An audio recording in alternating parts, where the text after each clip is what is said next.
And welcome everyone to Mad Nerds Episode 1, back like Brett Favre. I'm your host, Superhero Deuce. I'm here with my esteemed co-host, the other half of the Mad franchise of Mike and Dave, with Mike is the Hat. Yes, at Mike is the Hat on Twitter. That's where you can find me. Also on Twitch TV, at Mike is the Hat. If you're into the whole video game streaming thing, those are my two biggest social media things that I let actual friends get into. Yes, and if you are watching this, so please like and subscribe if you like what you hear today. In our first podcast ever, we used to do a sports show called Mad Sports. This one's called Mad Nerds. It's the second installment of our franchise. That's why it's called Back Like Brett Favre. You know, we retired for a little bit. Now we're out of retirement, and who knows where this is going to lead. We hope to good things.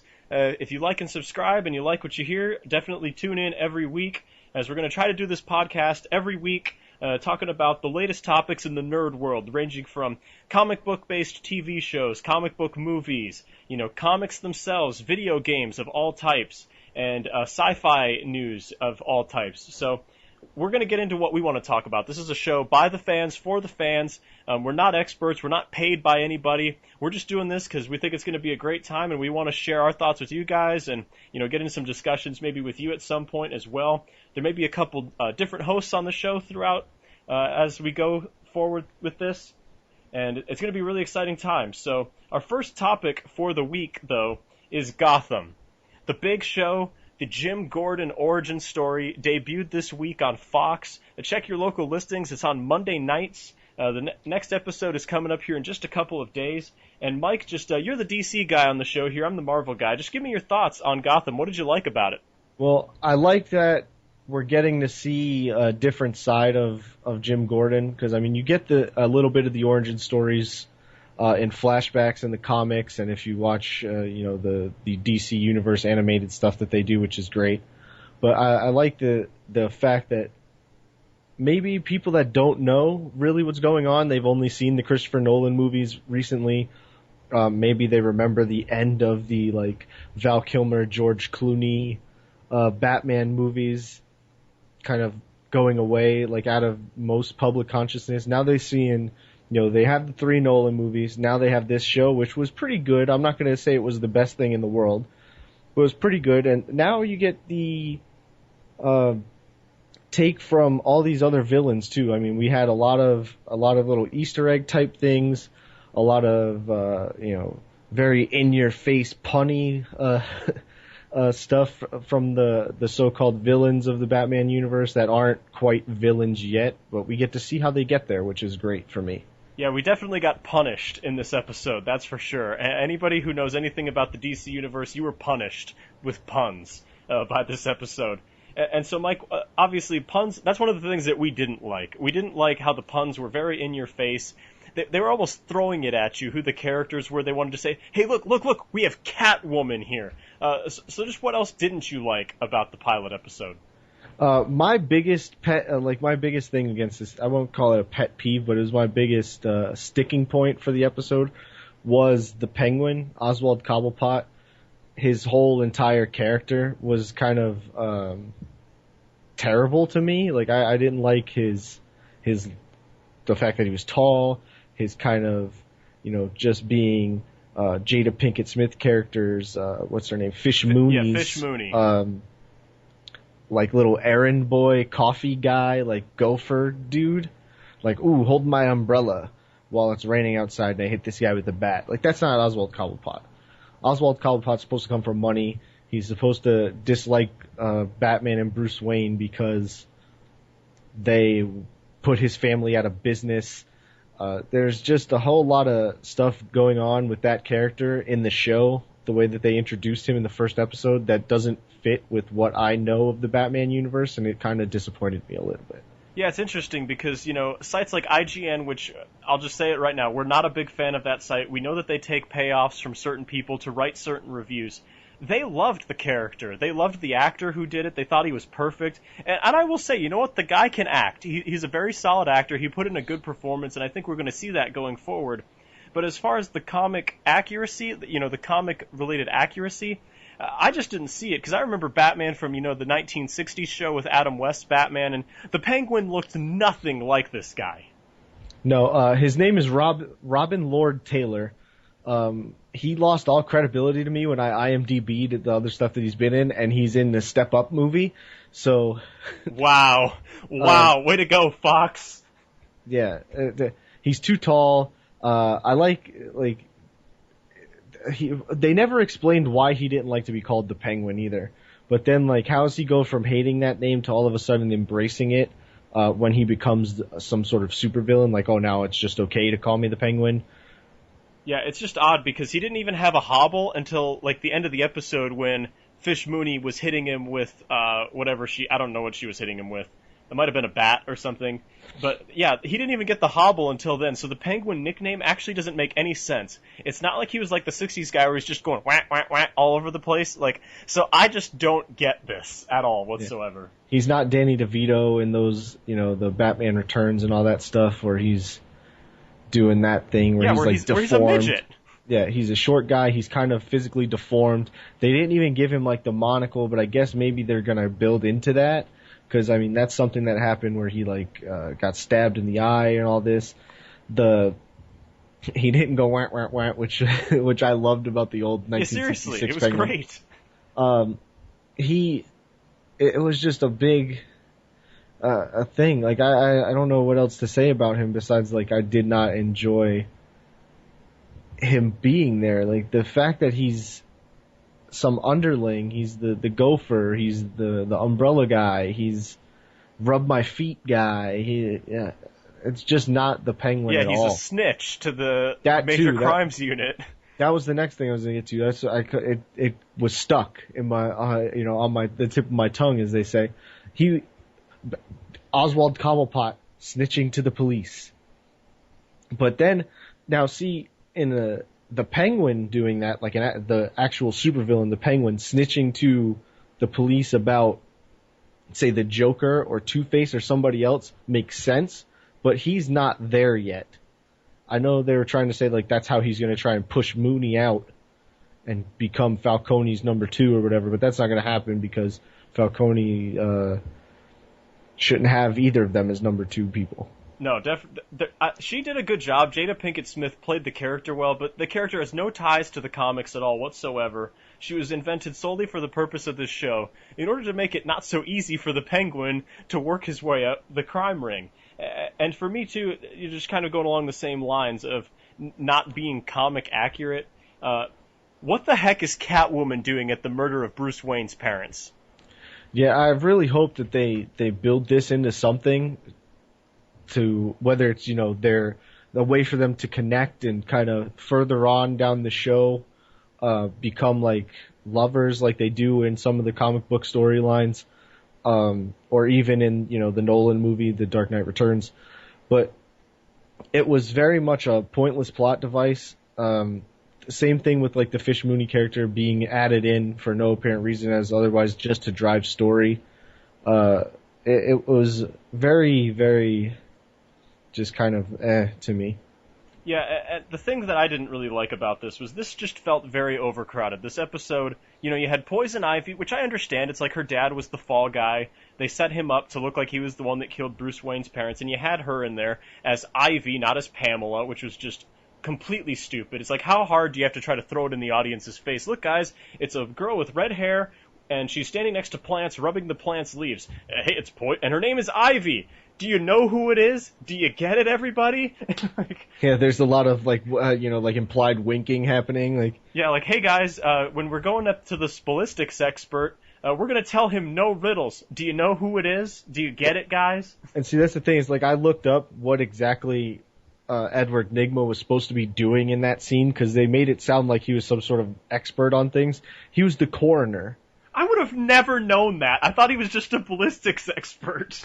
But yeah, so he's the coroner in Gotham City, which doesn't really add up to why he would be so good at what he does later on in his life as a supervillain. He's this big manipulator in the Gotham or the Arkham series of video games. He's kind of like a computer hacker. in the weird movies, he was Jim Carrey. He was the smart guy in like The Office, doing whatever it was with the fancy computers and all that to get.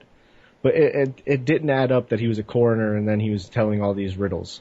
Yeah, and then of course you have Catwoman with the not even full carton of milk that she stole from somebody, which really shows that she's not quite at the top of her game as far as it goes to being a thief. I'm not even going to steal a full jug of milk, and then I'm going to pour it out for a cat. Gee, I wonder who this could be, everybody. Me with my stupid goggles. Yeah, the goggles. That was obviously a tie-in to the latest Christopher Nolan movie with with Anne Hathaway wearing those little goggles on her head to make it look like she had ears, so that she wasn't in like a full leather Catwoman suit. But the Joker, you had the guy the Joker in the comedy in the club, in Fish Mooney's club, telling jokes while she was eating. That one I actually didn't bother me as much because it tied in a little bit more to one of the many random, Joker backstories that seem to change all the time. But, in the Mafia Club, telling jokes, and then eventually he would, I believe it was the animated series and a couple of the books that I read, where he was there telling jokes, and then they recruited him to be a fall guy in a robbery where he became the Red Hood, and then that's how eventually he fell into the acid and became the Joker. So that one actually fits. See, I'm wondering if that's the route that they're going to go. I'm wondering if they're going to go the Red Hood route with the Joker, because they've already said that there's going to be they're going to be dropping hints throughout all the episodes as to who could the Joker be, and they're going to make reference to all of his different origin stories. I mean, do you think that's where they're going? Do you think they're going to go the Red Hood route? Because the Joker, to me, has always been tied to Batman, not to Jim Gordon. And it doesn't make a whole lot of sense for the Joker to be around when, Bruce Wayne is 8 or 13 or however old. He's a kid. So what do you think they're going to do with that? Well, I would like to see the Red Hood happen. So, he's just this struggling comedian that keeps trying to play these comedy clubs throughout his life. Because as you saw, if that's really supposed to be who that was, if that's really the Joker, the guy in the suit doing the comedy for Fish Mooney by herself. Suit. In case you couldn't get it, he's a guy telling jokes in a purple suit. Everybody. Yeah, he was young there, so he has time to mature as the character as well as Bruce Wayne's maturing into an adult and then eventually Batman.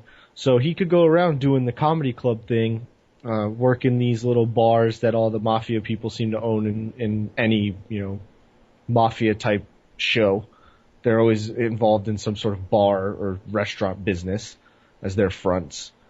And it could work really well if they did it that way, where there's always this guy telling jokes in these comedy clubs where the mafia people are meeting, and he's just kind of not that good, so he doesn't really catch on. He's not making a lot of money, and then eventually they're like, hey, you're always around here. Why don't you come do this thing, where they know they're going to get busted, so they kind of put him out in front so that he gets arrested and the mafia kind of stays clean of it.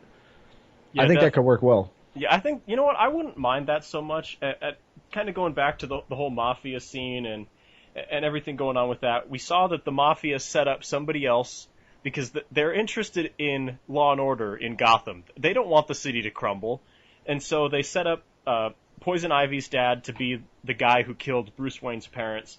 But they really concealed his identity, so we don't really know who killed his parents yet. Do you think they're going to stick with Joe Chill as the guy that ultimately kills his parents? For me, as a Batman fan and kind of, I wouldn't say a purist, because some of the stuff isn't really that great, but as a big fan of that origin, I think that's what they need to do. Don't stir the pot too much with that, because you don't want to go the route of Tim Burton in the Michael Keaton Batman movie, where you're like, oh yeah, well, the Joker's the one who shot your parents. Yeah, if they do that, I will have a rage fest over here. And it's been noted by fellow comic book and Batman nerd Kevin Smith that he said Tim Burton said to him that he's never read comic books or whatever, so it kind of showed right there. Yeah, that definitely, I would agree with that. And so just kind of to wrap up this discussion, we love Gotham. We think Gotham looks great. We think it's a great cop show so far. We're just really concerned about its loyalty to the source material, its loyalty to the comics. And just on that thought, what do you think the reaction would be, from people like yourself who love the comics, who love Batman's origin story, who love Jim Gordon, if they just completely off what you're expecting to happen. So, like, what if they just killed off the Riddler in, like, the third or fourth episode, or they killed off, the Penguin, and he never gets his rise to power, or something like that?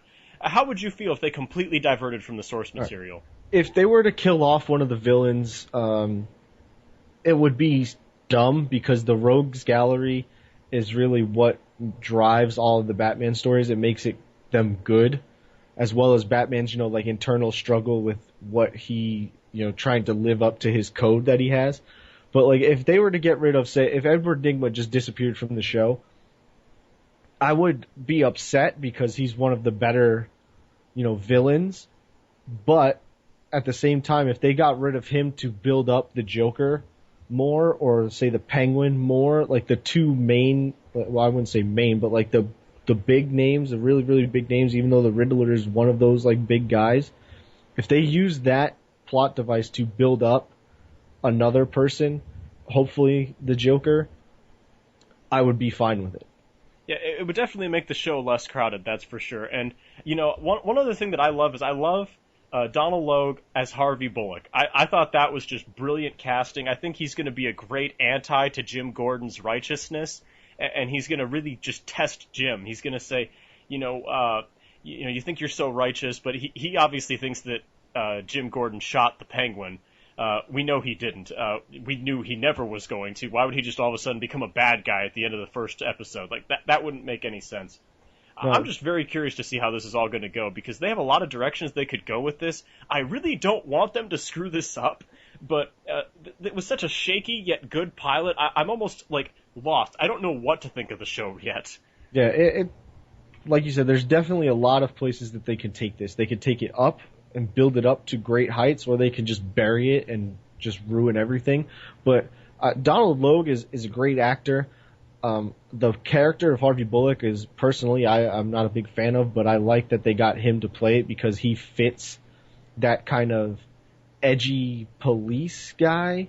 I mean, and he's been involved in comic book stuff before, because he was in the original Blade movie that came out with Wesley Snipes all those years ago. So I like that they put him in. That he's a good dude for that role. Eventually, of course, Jim Gordon will win Bullock over at some point, as long as they stick to the source material. Yeah, absolutely. And you know what, for me, I look at this and I see that they have a lot of different places they can go. I don't want the Jim Gordon story to get lost, though. Like, I don't want people to be tuning in and saying, okay, they need to do a time lapse so we can get Batman. Like, let's just let Jim Gordon develop. Let's give the show some time to breathe. I'm very optimistic about it. I'm a big Batman fan. I don't know as much about the comics, of course, as you do, or some other DC fans. But I want to see this show succeed, because I think if this show succeeds, whether you're a Marvel fan or a DC fan, nerds win, because we've already seen other TV shows are getting picked up, like The Flash by CW. Supergirl is going to be on CBS. They're talking about a Teen Titans show, and with Nightwing in it as, like, the main character. So this is a great time to be a nerd right now. And you know what? If I'm just going to give a rating score to this episode, I'm probably going to settle on, like, a solid 6.5. It just got way too punny and way too in your face for my liking. But I liked a lot of the elements. I thought Gotham looked like crap, which is great.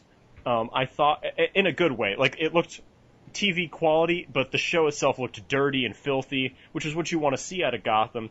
And I thought that the way that the pacing was, it was a little too fast, but I think if they slow it down, it has a chance to be a good show. So I think I'm optimistic about it, but I have to only give about a 6.5 for this episode. Yeah, so here's what everybody else is giving it, like, based on, the aggregate websites that have a bunch of stuff. Rotten Tomatoes, based on 73 reviews, has an average rating of about 7.2.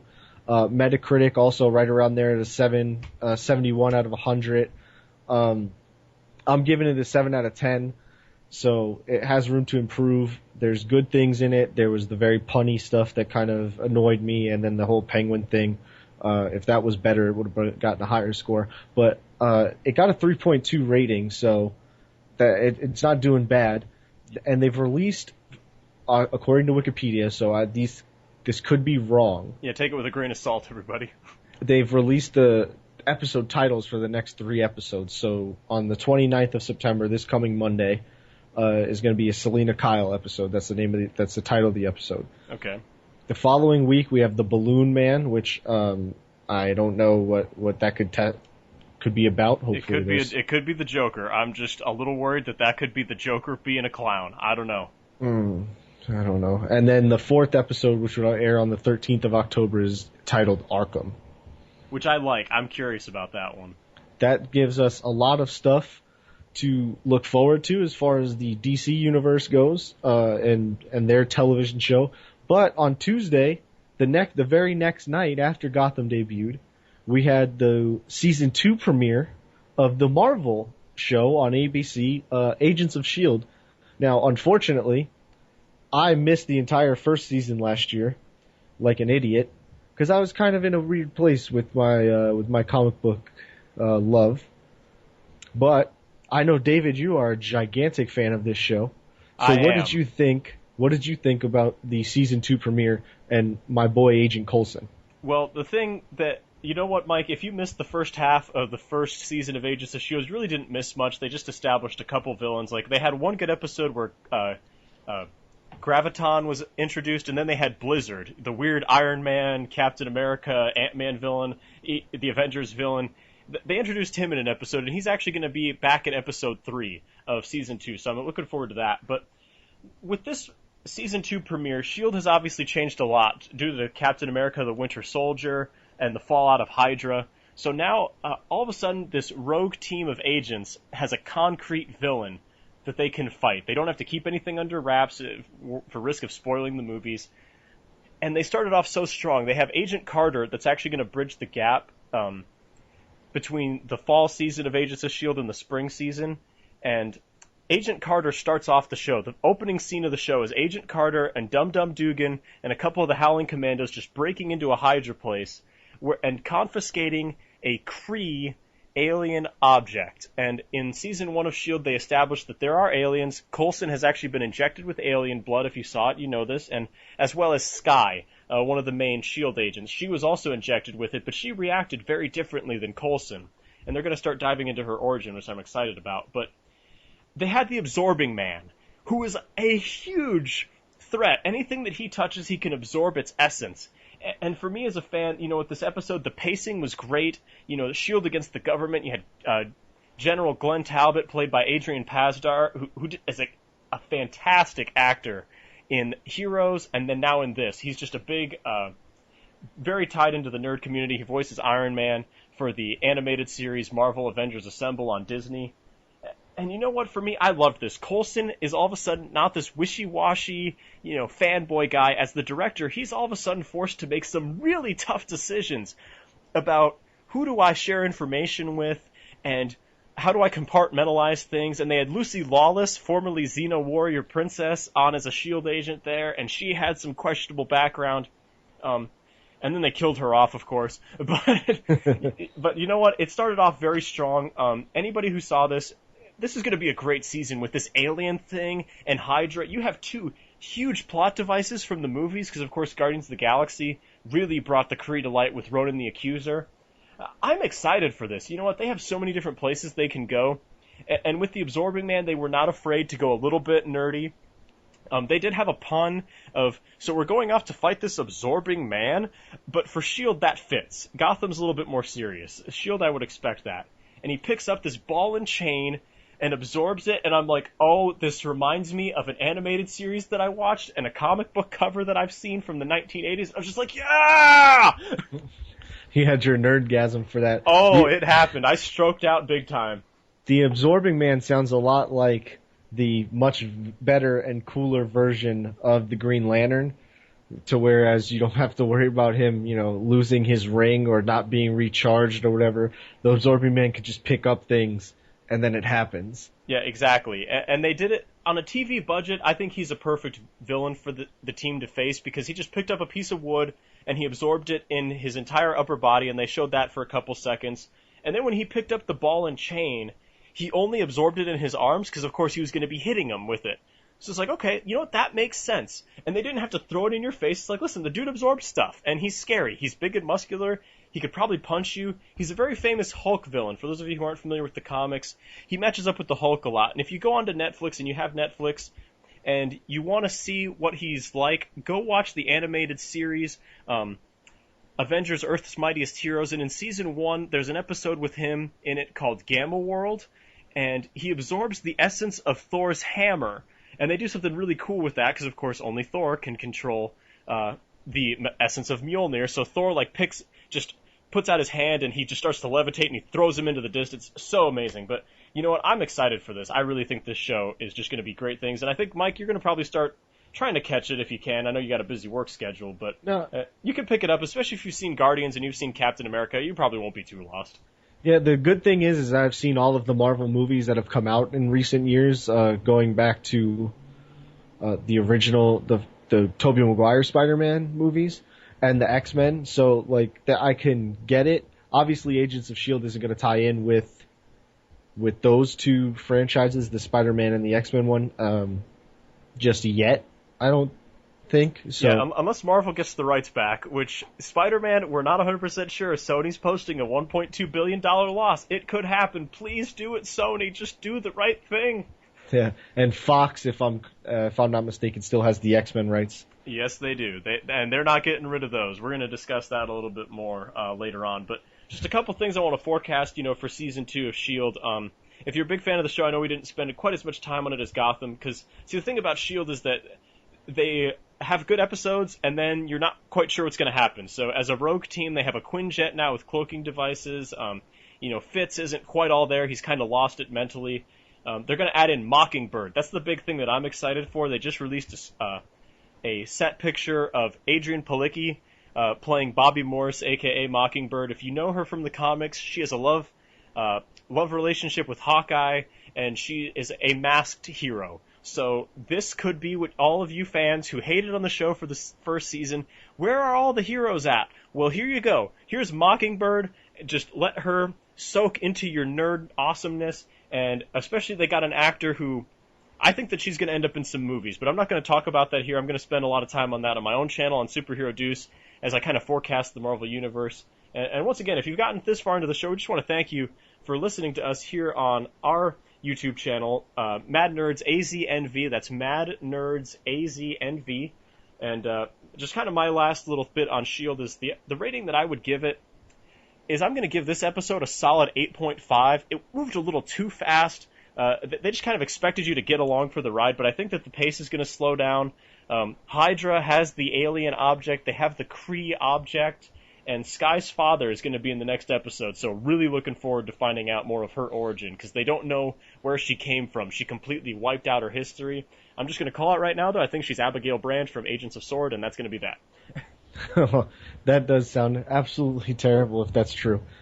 Yeah, Abigail Brand is actually pretty awesome. And Agents of S.W.O.R.D. was like the space version of S.H.I.E.L.D., which is where I think they're ultimately going to take this show. After the Avengers 2, when they reveal that Thanos is behind everything. Well, we should probably have an organization to fight off alien threats, So, yeah, it's definitely probably definitely probably sounds terrible, but it's gonna move to that, obviously, because that's the direction that they're going with the movies, and the way that they've tied in S.H.I.E.L.D. with the movies. There's going to be some sort of connection between the two. Yeah, she has to be somebody. That's all I'm going to say. She can't just be some made-up character. With all the secrecy behind who she is, she better be freaking Spider-Woman or somebody like that is a low-budget hero that can work for TV. So I would love Abigail Brand or Spider-Woman, who's Jessica Drew. Just give me somebody. Don't make her some stupid nothing. Just make her awesome. Yeah. Don't make her Jada Pinkett Smith's character in Gotham, where it's just kind of made up. Yes, please. And just kind of, you brought that up, Mike. I just want to get your thoughts on that real quick.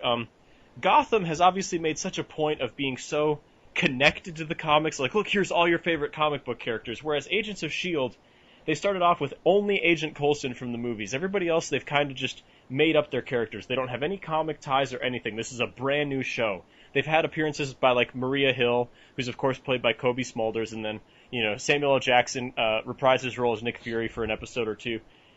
Which show do you think, as far as Gotham goes, how much do you think it hurts Gotham not having the same freedom as Agents of S.H.I.E.L.D., where they have all these characters that do have heavy comic book origins?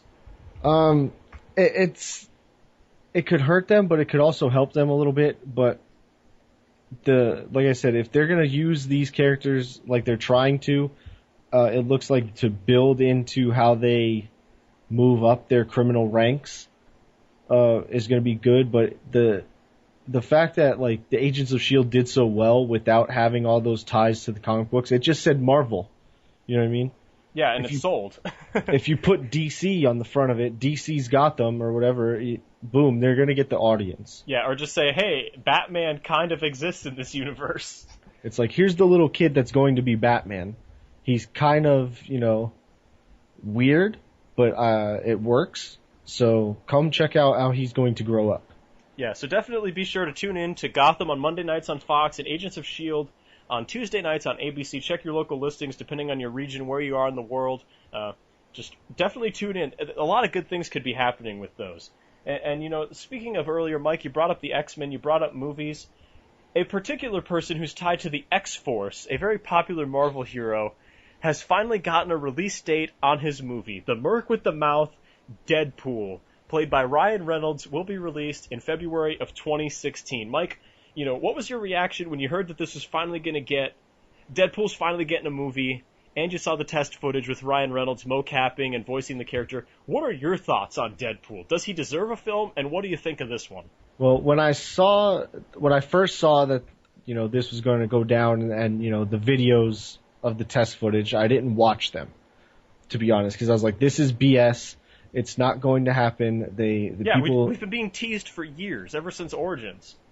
Yeah, people have been talking about this for far too long, whatever. Then I started doing a little bit more digging. I went to the Las Vegas Comic-Con. There's people, it was buzzing there about it. And Rob Liefeld actually was there, the creator of Deadpool.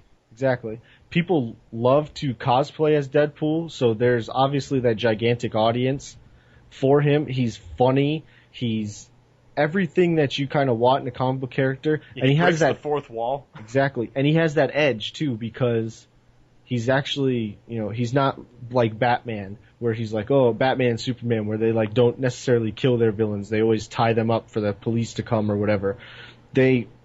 He has that edge to where he's like, oh, yeah, this guy's a bad guy. Well, I'm just going to cut his head off, whatever, and move on. Yeah, can't I just shoot him first?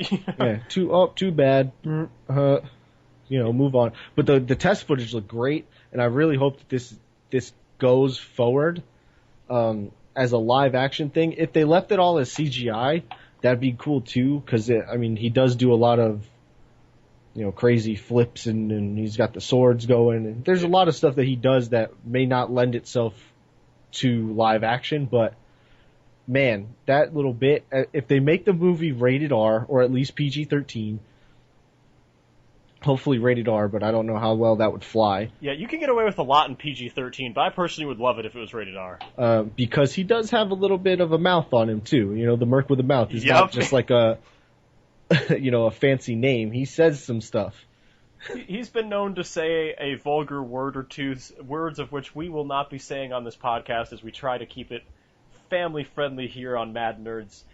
The thing with me, with Deadpool, is he has to break the fourth wall. I would love it if the first scene of the movie is Deadpool talking to the audience, saying, you know what, guys, this is my movie. I've been waiting for so long to get this thing out. It's not going to suck.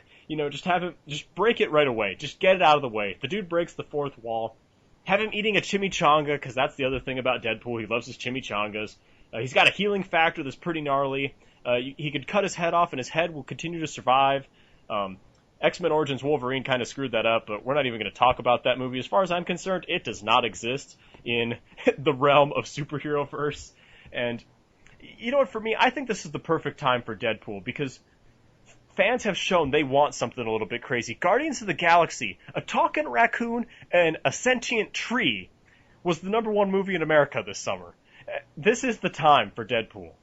Yeah, it definitely, after how much money Guardians of the Galaxy made, like you said, with, you had Bradley Cooper as Rocket, you had Vin Diesel doing the Groot thing. Yeah, it doesn't get any weirder than that. So that's why I said if they do the CGI thing, it would work, as long as they keep Ryan Reynolds as his voice there, because in that test footage, it just fit like a glove, basically. His voice, the way he did, even though we don't like to talk about the X-Men Origins Wolverine movie, he fit as that character. Yeah, he was one of the few bright spots. When he was playing Wade Wilson and wasn't playing Deadpool, He was perfect. He was blabbing his mouth off, annoying everybody in the elevator. Then he slices stuff up with swords. He kills everybody. He's like, okay, people are dead. Like, Yeah. very Deadpool-esque, and I loved that. I liked at the end of the test footage where he was just like, "Hi, Tom." Like that was his fourth wall in that little 2-minute video over there on YouTube. So it was great. It was just amazing. I read that at the time, the name of the head of Fox, who they were trying to pitch the movie to, his name was Tom. So they were trying to just say, "Hey, make this movie." But of course, Fox, they hadn't had a good run of X-Men movies, and now they finally have a little bit of room to play with because X-Men: Days of Future Past was really good. And I think they've seen, you know what, fans are ready for something fresh. Give us something new. Give us something a little bit on the edge. And if it's rated R, I guarantee you, I know enough people who just know the name Deadpool, who don't know squatoosh about comics, that will go and see this simply because of what the memes of Deadpool. Exactly. That's the other thing, is he has that huge internet following where, like, it's not even people that are into, the nerd, that our type of nerdy stuff. They're into the weird internet nerdy things with all the memes and all the stupid sayings, and he's involved in that somehow. I don't know how Deadpool got injected into that. But I would love to see a movie, as far as plot goes, I would love to see a movie that just explains how Deadpool got famous. Like, how did Deadpool become all these memes? How did Deadpool become this internet sensation? The making of the Deadpool movie from the perspective of Deadpool, I think that would be pretty funny. That would be a great thing to include on like a Blu-ray extra, is like the Deadpool documentary of himself telling how everything got to be where it was. That'd be great. Yeah, it's like, if I was in charge, this is how I would do it. Yeah, it would also have to be, rated R or whatever. Yeah, unrated extra footage, proving that you're above age and stuff. I just think I'm excited about this. Like I said, this is a great time to be a nerd. You have so many different things coming out that are related to the nerd community. And I read an article this summer, just kind of segueing here, that said, are we starting to have too many superhero films? And I wanted to throw my computer screen out the window. I wanted to drop kick it out the window because, to me, superhero movies is not a genre. You would never say, oh, are there too many comedies coming out? Are there too many parodies coming out? Are there too many dramas coming out? Or God forbid, too many rom-coms are coming out this summer. You never say that about anything. With superhero movies, we had such a variety. We had a time travel film. We had a spy film. We had just an overall fun film. We had a space opera. So to say, are there too many comic book movies? Bothered the heck out of me. No, as long as they're like this and have a lot of variety, I'm down. I'm going to watch them. I will throw all my money at the cinema. Just take it all if you're making good movies.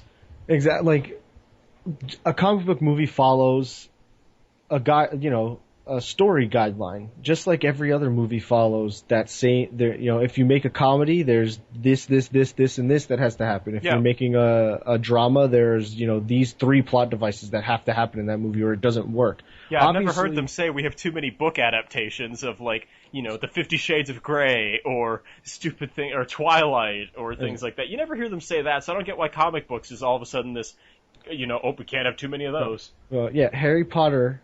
And I know people love Harry Potter. There's a whole nerd forum for Harry Potter, you know what I mean? But there were 7 books. They made a book or a movie for all of the books. I think the last movie or book got 2 movies or whatever. But there wasn't too many of those because they have a big audience. Now, there's billions of comic books. Like, there's hundreds of thousands of different heroes. There's hundreds of thousands of different adaptations of the same hero that can be made into a story that could be a 2-hour long feature film. Now, I'm not saying that, 675 pages of one person's story, like a Harry Potter book or, Twilight or, the Hunger Games franchise or anything else can't be made into that same adapted the same way. But why is it that those things are okay to make? But when we have a book, like a Batman comic book or a Superman or, any of the Marvel characters where it comes out every week and it's only about 15 to 20 pages, why can't we have that, but it's too much? Yeah, exactly. And you know what? This was a great summer for comic book movies and nerd movies, sci-fi movies in general, We got such a variety. Captain America: The Winter Soldier was a spy film. You could have easily replaced Captain America with your generic spy and the movie would have worked. X-Men: Days of Future Past, same thing. It was a time travel and a period piece, The only thing about it that was comic booky was they have abilities. Nothing else about it. There was like real tension in that movie, you know? Exactly. It had the love story too between Mystique and Professor Xavier, and that whole thing was going on with Magneto and Professor Xavier being former friends, and they were fighting and all that good stuff. Yeah, and then in Godzilla, Godzilla was it's a monster movie, which of course, you're not going to get like Hollywood quality acting in that, but it just gets you to the point where like, as long as there's variety, I'm fine. If they all start to feel the same, like if they had made 4 movies that were similar to The Amazing Spider-Man 2, I would hate comic book movies by now. But they didn't. The Amazing Spider-Man 2 is the only one that you could say was a generic comic book film. Everything else this summer, ranging from Captain America to Guardians of the Galaxy, complete variety and complete awesome. Yeah, I didn't see Spider-Man because they've ruined... with Spider-Man 3, when they made Topher Grace, a.k.a. Eric Foreman... Uh-oh, Mike might be getting onto a nerd rage here. Into Venom, it was dead to me. Spider-Man is dead. I don't want to talk about... I'm going to cry if I continue to speak about how they ruined Venom. Yeah, Mike is a huge Venom fan. Like, the symbiote, that is his boy in the Marvel Universe. And to say that they ruined him in Spider-Man 3... that's a very big understatement. Venom should not even have been in that film. No, and it should have... Oh, man. The emo Spider-Man thing where Tobey Maguire's, like, dancing with the Oh, you know what we should do sometime? We should totally review that movie and just completely crap all over it, because that's about as good as it was. It was a giant pile of doo-doo. Yeah, there are very many safe-for-work words that would be used in any type of article or anything that I would write about that movie. Yeah, totally bad. But, let's just start off with Guardians of the Galaxy. That's the one that they called this Marvel's biggest risk. People, it has made more money than Captain America the Winter Soldier in the United States. Think about that for a second. A raccoon and a tree and a giant blue dude have made more money in the U.S. than Captain America, an established franchise who's been in 2 movies. They made more money than him. An established franchise since the early... 1940s. It's like the late 1930s, early 1940s, where he's fighting Nazis. Yeah, punching Hitler. And then now we have a comic book that's relatively new in comics perspectives. It's about 30 some odd years old. It was made in like the late 70s, early 80s, if I'm not mistaken. And it just turned into this giant thing where it was just like a hype machine for this movie, and people just went and said, there's a talking raccoon that shoots a lot of guns that makes people do funny things. And a tree that makes you cry. The tree that just was said his name over and over again that just drove everybody nuts. The soundtrack for this movie was when I was sitting in the theater, I was like, this is an amazing soundtrack. Yeah, I think it just got certified gold, by the way. So, everything... Zoe Saldana was in it, if I'm not right. She was... Yep, she was Gamora, and then Dave Bautista from WWE was Drax, and he did amazing in that. Oh, he was my favorite part of the entire movie. Oh, gosh. Nothing goes over my head. I'm too quick, I'd catch it. Yeah, it was great. And it just fit. Everything just fit together. Then Michael Rooker was in it, which I didn't even know was going to happen, and then with a whistling arrow, which was just awesome. I started going nuts in the movie theater. I was like, nobody told me this was happening. What the... Oh, my God. And, people were looking at me like I was crazy, but... Yeah, Karen Gillan as Nebula was great. A British person playing an American alien. And she's just awesome. She was in Doctor Who, so a lot of nerds were excited about that. And she shaved her head for the role and just went all out for it. Lee Pace as Ronan. Kind of generic villain. If I was going to say there was one weakness, Ronan wasn't that strong. He was really just kind of like a religious purist who hated Xandarians. Ultimately, it was kind of weak, and Ronan's not even that bad of a guy. If you read the comics, he's actually kind of an anti-hero, but they made him just a total, not nice guy in this movie, simply for the sake of, well, we need a villain and we don't want to use Thanos, so Ronan. Yeah, then, you have Benicio del Toro in there as the Collector. It was just a great way to tie up a bunch of stuff that you've seen in the special scenes at the end of the other Marvel movies that were kind of building up to this. It was great.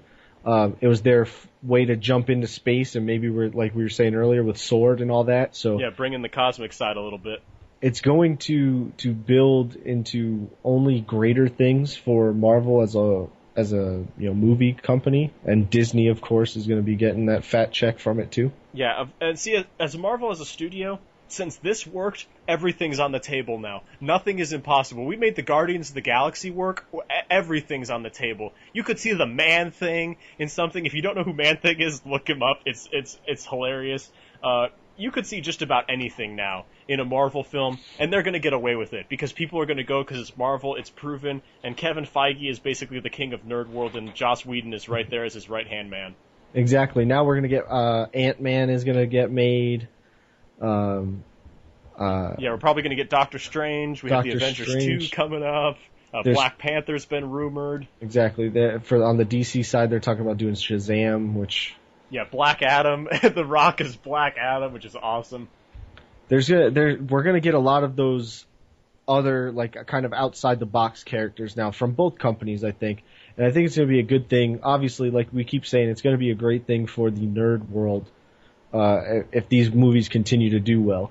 So I'm crossing my fingers and holding out hope for like Deathstroke or Deadshot as being in one of these movies. Oh, I would love a Suicide Squad film with Deathstroke as like just the anti-hero, you know? Oh, that'd be amazing. And for me, you know what? And by the way, Guardians of the Galaxy has not even opened in China. It could go over $1 billion once it opens in China. Just think about that for a second, about how far we've come. But like I keep saying, you know what? I don't care if you're a Marvel fan or a DC fan. We don't have to be against each other. You may prefer one over the other. And sure, DC hasn't been so great with its movies like Green Lantern, Man of Steel, and Jonah Hex. But as nerds, this is awesome. You can go to the store, and I can mention Star-Lord, and people aren't going to look at me like I'm out of my mind. It's awesome.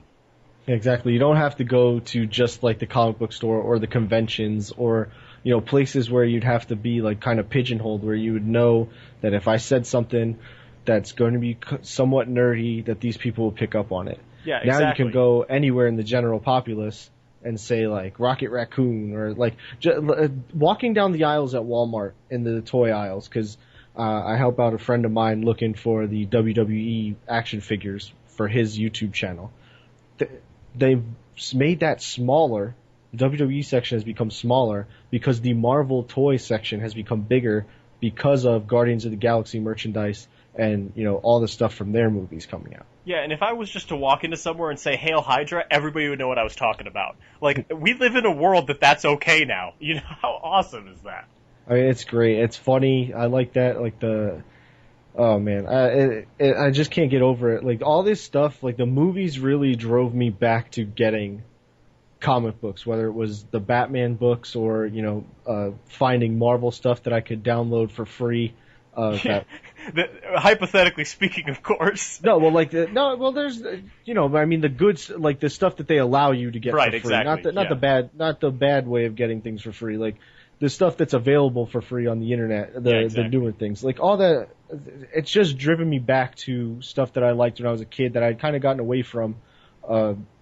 Because it was kind of like kind of a downtime for this industry. Yeah, it wasn't so great. And the thing that kind of just bothers me, and listen, I know that The Big Bang Theory is an incredibly popular show.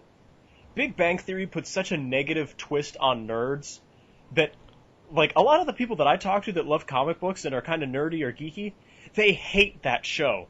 Because if you look at it, Sheldon, who's like the biggest nerd on there, he's basically borderline autistic, and I don't mean that in like an offensive way, nothing against autistic people, but why does the big nerd have to not be social? I know plenty of nerds who they could walk down the street and you'd never know they were a nerd. Like, people meet Mike and I, and they have no clue how much we're into this stuff until they actually start talking to us. You could be a totally normal dude, you could talk to girls, you can get girls, like Mike and I have had plenty of steady relationships in our life with plenty of good-looking women, and I just can't stand that show gets like 17 million viewers a week, and that's their idea of nerds. I'm like, are you kidding me? Like, He's the holier-than-thou nerd. That's what it really is, and it's like... He's the caricature of a nerd. There are people like that. Those people do exist. I am that person sometimes when it comes to certain topics.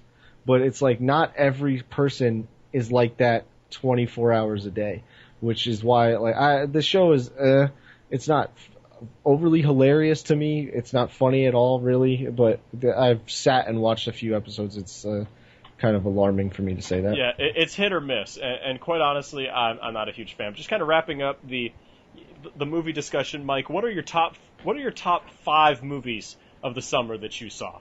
All right. Number 5, Guardians of the Galaxy. Number 4, Guardians of the Galaxy. Number 3, Guardians of the Galaxy. Number 2, Guardians of the Galaxy. And number 1, of course, Guardians of the Galaxy, because it spits hot fire. That's a Chappelle Show joke, if you guys are in the know. Yeah, and of course, coming in closely at number 6 is the Guardians of the Galaxy post-credit scene with Howard the Duck.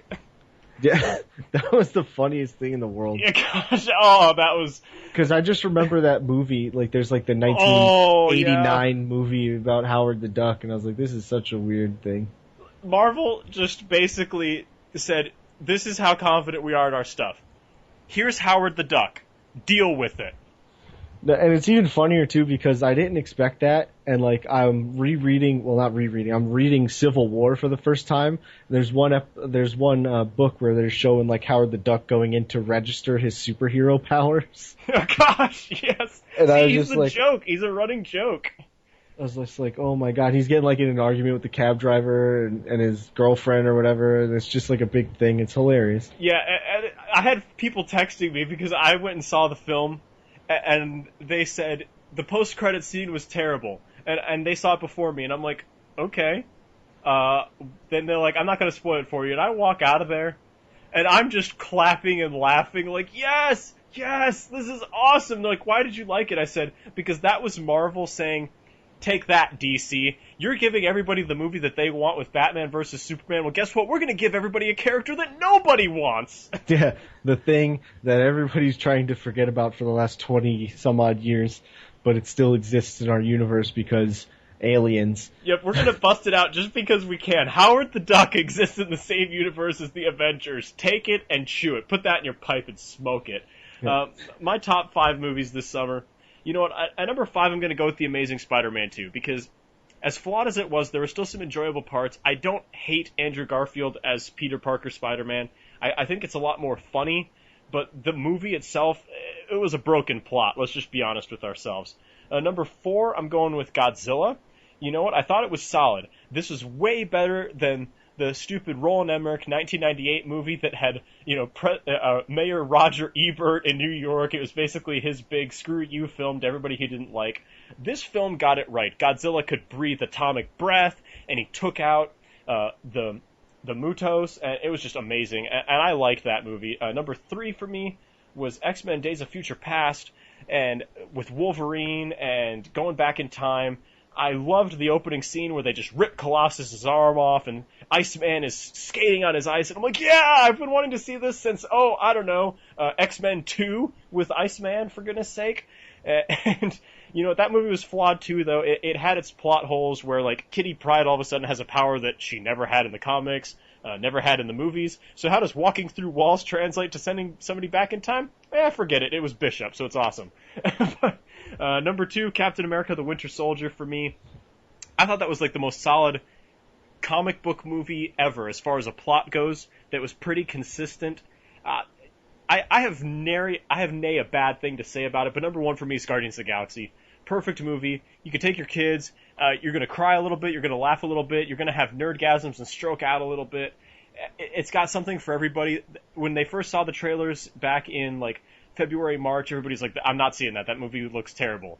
And then all of a sudden they just gave it a chance, went and saw it, and now, boom, $300 million, top grossing movie in the U.S., probably going to make $1 billion, and Marvel just says, take that, everybody.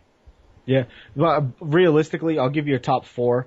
It is exactly identical as to your top 4 with the Godzilla, X-Men, Captain America, and Guardians of the Galaxy being on top. Those 4 movies for me over the summer were great. If I could throw another one, I don't know if it came out over the summer, if it was more of the end of winter. The Neighbors, I know it's not a comic book movie, but that movie that came out in May, I think. That movie was hilarious. I just bought the DVD or the Blu-ray of it last week, so that was a funny movie. That would be my 5th movie and the only nerdy movie involved in there. Right, exactly. And there was a couple other good movies that I saw this summer, but I'm trying to keep it to comic books. And and stuff. And so just kind of transitioning to a different realm of nerddom here, if you will. Uh, Video games have been a hot topic here the last few weeks. Destiny came out and just completely blew up the nerd world. Mike, you've been streaming this on Twitch with a couple of our buddies. And what do you think of Destiny, man? You know, you've spent countless hours on there just trying to farm so you can get the next gear item. What do you think of Destiny, man? Destiny is what a lot of people have been looking for. Like, it's that first-person shooter. Of course, it has its, Call of Duty type elements where you can go and play the team deathmatch or, the objective-based player versus player games. Great. There's the stuff for, if you want, you can sit down and do it single player. You can sit and play through the story by yourself.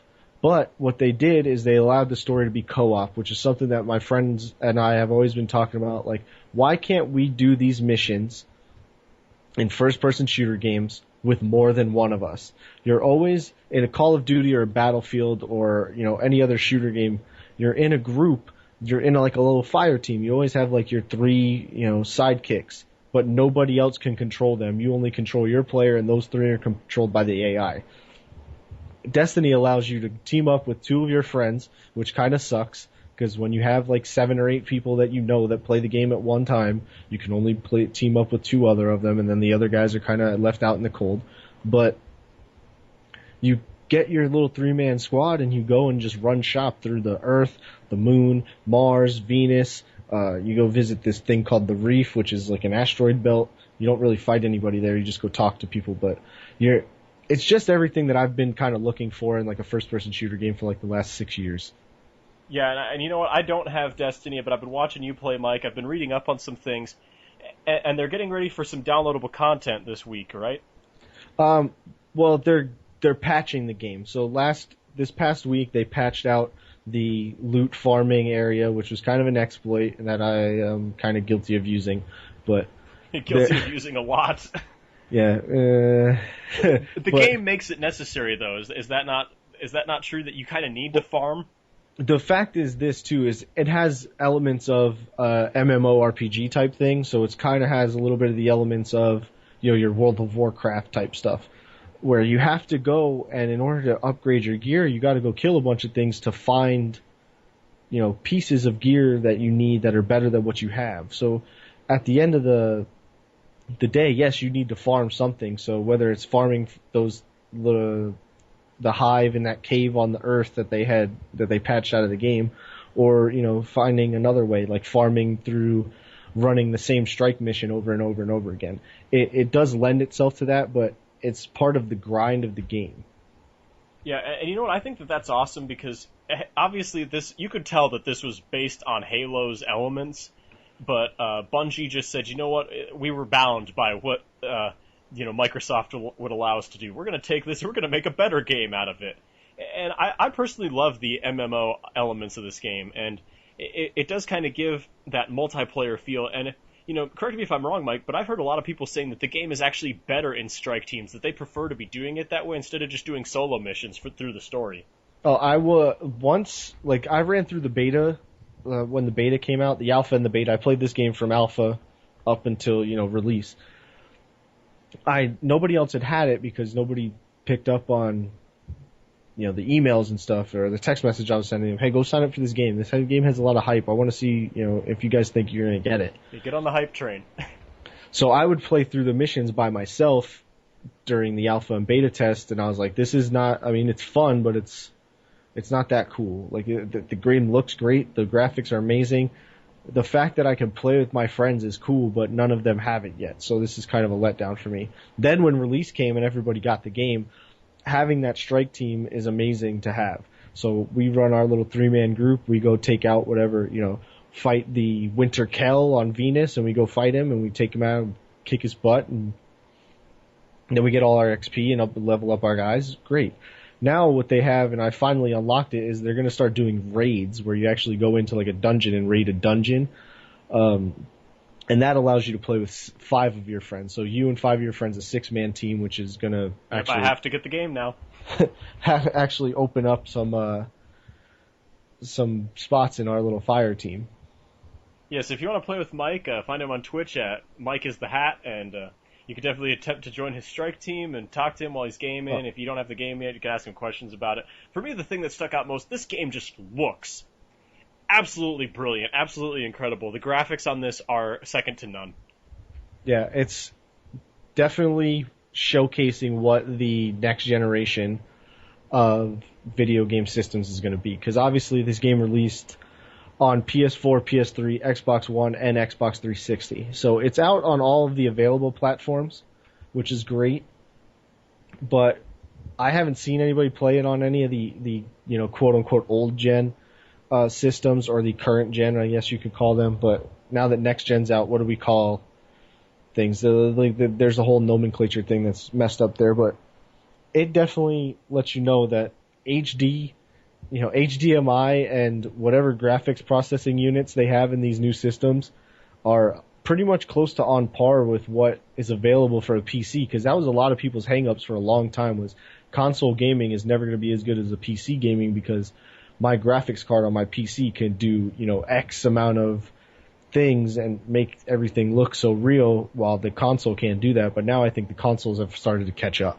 Yeah, and that's nothing but a good thing, especially with, all these consoles being combination things where you can watch, NFL Sunday Ticket, or you can get Netflix and you have a Blu-ray player available on them. I just think that this is awesome for the gaming world. So, Mike, what would you give this as far as a numerical rating? Where would you rate this game? All right, well, I'm going to go through, first I want to, go through what the various actual review scores have been for the professionals. Yeah, quote unquote. Oh, that's definitely air quotes on the professionals. Air quotes. So game rankings. I'm only going to read you the as far as the PS4 goes, because I don't have Xbox One. So yeah, we're going to review what we know, people. If we don't have an Xbox One, we're not going to talk about Xbox One. We can only really talk about what we know. So game rankings and Metacritic both give it a 77 out of 100. So that's pretty good. Computer and video games, Eurogamer, Game Trailers, and the official Xbox magazine have all given it an 8 out of 10. Game Informer went with an 8.75 out of 10. IGN gave it a 7.8 out of 10. GameSpot and Polygon, for some reason, gave it a 6 out of 10, along with Giant Bomb, who gave it a 3 out of 5 stars. Everything about this game seems to lend itself to greatness. People complain that the story's too short. Well, it's still technically a first-person shooter. How much can you really do with running around shooting things with guns? Yeah, seriously, at what point did I ever play, GoldenEye on N64 for the story? Well, I mean, that game is a licensed movie game, so, you had to follow a plot of the movie somewhat. Yeah, I want to shoot dudes. If I'm playing a first-person shooter, I just want to shoot stuff and watch it blow up. We talked about where the Goblin's weak spot is, and it's not safe for this show. But if you play the game, you know exactly where to shoot the Goblin. That to me is the fun part. Yeah, I'd give it an 8 out of 10. Obviously, it's not perfect. They don't release perfect video games. It doesn't happen. Now unless it's PT, the playable trailer. They also have, and this is the thing now with the newer generation consoles, the PS3, the Xbox 360, Xbox One, PlayStation 4. They have the ability to make the patches that you get from PC games patch every so often. So now, with the better technology coming out in the home consoles, you get to patch things. So if there's things that are broken, like you see somebody exploiting the loot farm cave, you could get rid of it. The loot farm cave doesn't exist anymore, although we found a new one. But that's beside the point. Yeah, hypothetically speaking, if there was to be another loot farm cave, they have found it. But you can make these hot fixes, this gun's not powerful enough, so here, let me plug that in and fix that. Yeah, or this villain is OP. We need to make him a little bit more beatable. Yeah, exactly. The things that are broken can be fixed, so the things always fluctuating. And this thing with the DLC where they can make there's extra story missions that are coming out for this game. There's just a bunch of stuff that's going to happen. Like I said, the raids that they're doing, this week up until I think the middle of October, they're running this Queen's Wrath mini mission thing. There's just a whole bunch of stuff that goes on in this game that you can do, and it's eventually doing the same stuff over and over again, it feels fresh because they either upgrade it to make it a little bit more difficult, or they downgrade it to where it was like, okay, that was really hard for people, so let's tune this down a little bit. So it's great. I love it. There is a patch coming out within the next week or so. It's patch 1.0.2. So speaking of the patches, where a lot of people have been complaining about these things called engrams, which are, if you haven't played the game, it's little things that drop from killing the enemies. You find them, they could have something really good, or they could have something that's just kind of meh. So finally, they have levels. There's like white, purple. There's white, green, blue, and purple. Purple being the best, white being the worst. A lot of times you just get green stuff. Great, whatever. Now, blue and purple, as you get higher levels, you get the blue and purple stuff, the rare and legendary things. So people were getting rare and legendary engrams and winding up with green or white items, and we're getting very, very upset. They finally decided to change that. So now if you get a purple engram, it's going to produce purple quality or better items. What a novel idea. Yeah, blue is going to produce blue or better. You know what I mean? And the blue is now going to have an increased chance to produce a purple item, maybe. The weekly missions that they do that are, the tough missions that they up the difficulty on are going to have a better chance of producing those purple items. So that's just the little things that they're trying to tweak to make the game better for people that have been, whining about it. Yeah, every time you fight the doggone tank, I think that should be a purple item mission. I've heard nothing but legendary stories of fighting the tank. The tank is so OP, and then on top of that, that's not even the end boss. That's that's like the mini boss. The tank is harder to fight than the guy at the end of that strike. If you're not aware, that's the strike on Mars. It's Cerberus Vey 3. That's who you're going to kill. Yeah, it's in the top left corner. You need a top powerful team to take this thing down, and get ready for a long fight. Yeah. Bring sniper rifles and rocket launchers. That's all I'm saying. Don't go in with fusion rifles and the heavy machine guns. Yeah, that would be a terrible idea. And then one other game we want to review for you real quick, we know we're getting a little bit over an hour here on this first episode here of Mad Nerds, is FIFA came out this week. The global game that even if you hate soccer, you love FIFA. And with the World Cup this year, the game, of course, is going to get a big boom in sales and a big boom in the push and the marketing for it. It got during the World Cup. So, Mike, you have FIFA. You picked it up on the first day. Just kind of give a general review. I know you've played a lot of the game modes so far, but just for the sake of time, what are your thoughts on the game so far? Like, what's been your favorite game mode, or what's been your least favorite game mode so far? Well, I buy FIFA to play the career mode. That's been mostly my thing. Lately, I've been doing a lot of the FIFA Ultimate Team stuff, which is cool too. But the FIFA, I didn't have the next gen FIFA for the FIFA 14 because I'd gotten my PlayStation 4 kind of late. Or not late, but I got it earlier this year, so everything was about 6 months behind for me. I had FIFA 14 on the PS3, and it was nearly unplayable because there was just so much lag and stuff. So when I upgraded, and now that I have FIFA 15, it's so amazing to me. Like, I don't know how else to explain. It's ridiculous. I love it. The game gets a 10 out of 10? Now, 9 out of 10, because there's still things that are kind of buggy, or that are broken, and it's not anything that the game, like, happens during the game, like actual gameplay things. It's stuff like when I was streaming my FIFA Ultimate Team the first day, and I got, my Ultimate Team packs from pre-ordering, so I get automatically gold packs. Great. The fact that, and this is what drives me nuts about EA Sports and all these other games that you gotta pay. Like, in order to be good and compete on the launch day, you shouldn't have to pay extra money from what you already spent on the game. Games cost $65 with tax. You shouldn't have to be able to spend any more money to have to compete against people that are supposed to be your quote-unquote peers. Like, David, you saw it. You were watching the stream. I had a okay team, you know what I mean? I have some name guys. I have a lot of guys that are kind of in the middle tier of their careers. But I was running up against OP teams that had legit superstars on all of their teams, like from top to bottom. Yeah, one team had Atletico Madrid's entire starting back line already, and I'm just like, are you kidding? Like, and you had two really good strikers, and you could barely get past these guys. Yeah. A lot of it is luck of the draw when you get the packs, of course. Like, I could have gotten all of, my favorite team, AC Milan, or David's favorite team, Manchester United. I could have got like 7 of their players in the pack. It's all random number generator stuff. But those people that got those things, and I was watching some stuff earlier today on stream where like guys just had ridiculous amounts of FIFA points. Those cost actual dollars.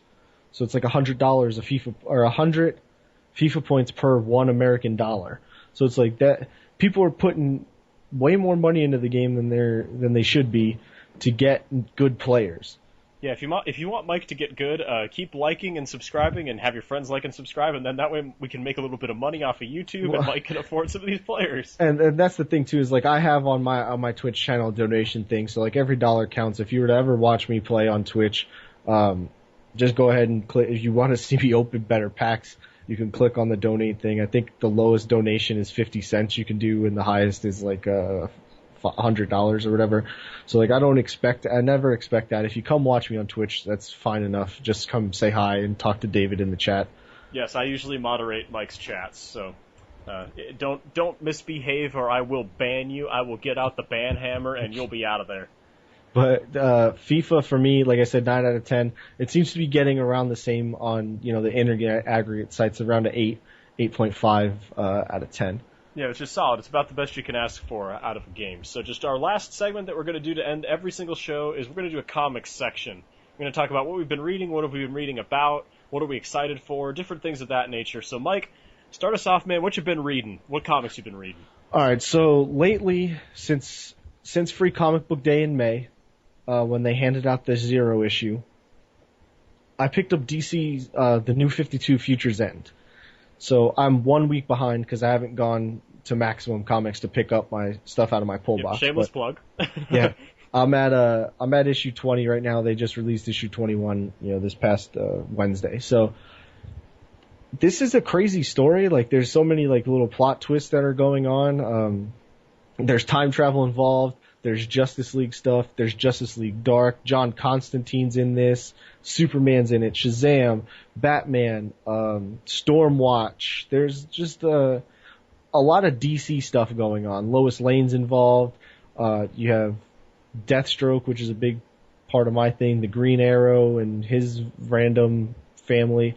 But there's like the Earth 2 villains and superheroes. So it's just a big amalgamation of everything. And this month, it's almost over September, but this month they did a lot of the tie-in books. So like what would happen in just Batman's universe if Future's End, happened. Okay, boom. So there's that, the old one-shot books. But this story mostly focuses on Grifter and Terry McGinnis, aka Batman Beyond. Great. I love it. You get some Teen Titans in there a little bit too, which is awesome. The other thing I'm reading is Fables, which is almost coming to an end. It's supposed to end in the episode issue 150. So I'm about 10 years behind on this book. I had to buy a bunch of graphic novels to try and catch up. I finished reading with issue 119. Fables is based off of, Fables, basically. You have Snow White. A lot of the public domain, storybook characters are in this, so you get a lot of, but it mostly focuses on Snow White, the big bad wolf, and their little struggle to live since they're married in the book. Yeah. It's great. That's just all kinds of messed up right there, but that's neither here nor there. No, well, you got to read it. Like, realistically, it has to be read in order to understand how all of that works. But it's awesome. I like it. They have their kids, the struggles that they have with, the adversary through the first 40 issues or so, and then once they find out who that is, I'm not going to give that away because it was the craziest thing ever when it was revealed to me by reading the books. I was like, whoa, that was so nuts. But they try and pull out as much stuff about their actual like backstories from like Snow White being this princess or whatever, how you know them from Disney, but also how they would live their lives in like a modern day New York, because that's where they live. Interesting. That's definitely interesting. It's definitely a mature reader's book as well, because there's a lot of sexual stuff and language going on. But it's a Vertigo comic, which is like a DC offshoot. So if you want to check that out, definitely go to any one of your local comic book stores, and they're up to trade paperback or graphic novel number 20. Go get it. It also ties into the video game. That's the reason I started reading this. The video game A Wolf Among Us, which is kind of telling how these fables started, working around in New York. Yeah, it definitely sounds like a really interesting book, Mike. I've been reading the Marvel event Spider-Verse. I've been keeping up with Edge of Spider-Verse. They just released recently the Gwen Stacy tie-in as Spider-Girl, and that is an awesome one. The artwork on it is just amazing, and the way that they tell it as if she was the one that had the spider powers and not Peter Parker, I love this. It has like a reversed origin story. Her dad doesn't die, and she has to save Peter from dying in the clock tower, and just everything else that goes along with the Gwen Stacy story. They kind of flip it on its head and say, how do you feel about this? And then, there was a Spider-Man Noir tie-in and a Superior Spider-Man. If you guys have been following Superior Spider-Man, just absolutely amazing. And I'm really excited for Spider-Verse. Dan Slott's involved, which means great things are coming from Marvel in that book. And Spider-Verse, just every Spider-Man ever. It says itself. The only ones that you're not going to have are the movies or anything affiliated with a Sony or the MTV series, I believe, are off limits. But everything else, you're going to see him. Japanese Spider-Man, he's going to be there. Spider-Ham, yep, darn right, he's coming. So I'm excited for that. And the other thing I've been keeping up with that didn't have a new issue recently, but the new issue actually comes out this Wednesday, is Moon Knight, all new Moon Knight. Warren Ellis was writing his first several issues of that series. Ellis is off the book now. And it's still okay. Moon Knight's kicking plenty of butt. He's still completely nuts. He just straight up murders people because he feels like it. He's basically Batman if he was a murderer, if you were wondering. If you've never heard of Moon Knight, he's basically awesome. And so I'm really looking forward to see where Moon Knight continues to go, because I think he's one of those characters that Marvel could give a Netflix series to. They dropped a little Easter egg for him in Captain America: The Winter Soldier. When they mentioned Cairo, that's like Moon Knight, ding, ding, ding, and I'm not even reaching for that. And so that's all very exciting and awesome. And I'm just really hopeful that Moon Knight continues to keep getting renewed. Just go out and pick it up. And I've been following a little bit of Uncanny X-Men as well, just because that book is going to tie into Axis, which is the big series coming up where the Avengers and X-Men get together, and Magneto. I haven't been reading Magneto, but I've been reading the reviews on it just to kind of stay in the loop of the story, because I've only got so much time in my days, and so that's been awesome as well. And also the Thor story arc just wrapped up for the Thor God of Thunder book, and you're going to finally find out why he can't pick up his hammer at the end of Original Sin. If you haven't finished it, sorry, spoilers. Deal with it. It's been like 3 weeks. If you haven't finished Original Sin by now, sorry about it. If you're only hearing about it on this show, clearly you are not nerdy enough to get mad at me and have a nerd rage. However, I will be glad to look forward to your comments and your letters, okay? But definitely. So, you know what, Mike? We're going to just wrap up this episode here. It's been a great first episode, Mike. I'm really looking forward to more future podcasts of this show. Yeah, this is great. I mean, I want to touch on that Magneto thing real quick, though. A couple weeks back on my old podcast that I did with my buddy Jeff, Beard and Hat Connection, we had Arun Singh on, who actually is the executive director of TV communications at Marvel, and he was talking about how awesome that Magneto series is and how much I should be reading it, because Magneto is just the ultimate, BA guy in that, where he just kind of is murdering people at will. Yes, and murdering them in awesome ways, too. I'm just going to say that right now. I don't want to spoil anything, but there's some pretty awesome scenes of murder for that show. And, this is going to kind of have to be every week, guys. If you're, you're tuning in and you like what you heard, maybe we're a little rusty. It's our first episode. If you hate it, sorry about it. Go find somebody else to listen to. It's the internet. There's plenty out there. We're going to be reviewing Gotham every week. We're going to be reviewing S.H.I.E.L.D. every week. And then we're going to do Comic Talk. Those are the 3 things you're definitely going to get out of us. This one was a little bit more jam-packed and longer than we'll probably go because we wanted to hit on summer movies and the Deadpool news. Any big news is really how we're going to start to end our show, but we wanted to just tie in Deadpool with the movies. So, take that as it will. And exactly. If there's anything that you guys hear about that you want us to talk about, feel free to hit us up on Twitter or on our YouTube channel right here in the comments on this video or on iTunes where you can find our podcast. Mike, tell them where else can they find our podcast. Yeah. We'll be up on iTunes and Stitcher. Mad Nerds. If it's not just Mad Nerds, it'll be Mad Nerds AZNV. We do have a Facebook page, Mad Nerds and AZNV, of course, and then you can follow, like David said, both of us on Twitter. At Mike is the Hat for me, at Superhero Deuce for David. Yep, so and I also have a website as well. We have our own YouTube channels, Superhero Deuce and Mike is the Hat, and like we said, follow Mike on Twitch. It's awesome. Yeah, come watch on Twitch. We're doing that thing. We'll be doing FIFA. We're doing Destiny. As the games come out during this late year, like leading up to the holiday season, there will be games being streamed. I'm sure Assassin's Creed I'll have, the WWE game if you're into that. I do have DC Universe Online, which I haven't streamed in a while, but we'll keep that, around. But definitely come check us out on all of the platforms where you can see a bunch of different nerdy things. Yes, and we have a Facebook page as well, facebook.com/MadNerdsAZNV. Hit us up on there, like the page, comment to us, let us know what you think, let us know if you think there's any way we can improve the show. We're always looking for recommendations. That's how we roll here on the Mad franchise, And like we said, we're back like Brett Favre, baby. It's good to be back. It is good to be back. We are out of retirement, so we're going to close the show right there. Back like Brett Favre. We'll see you next week. Be nerdy.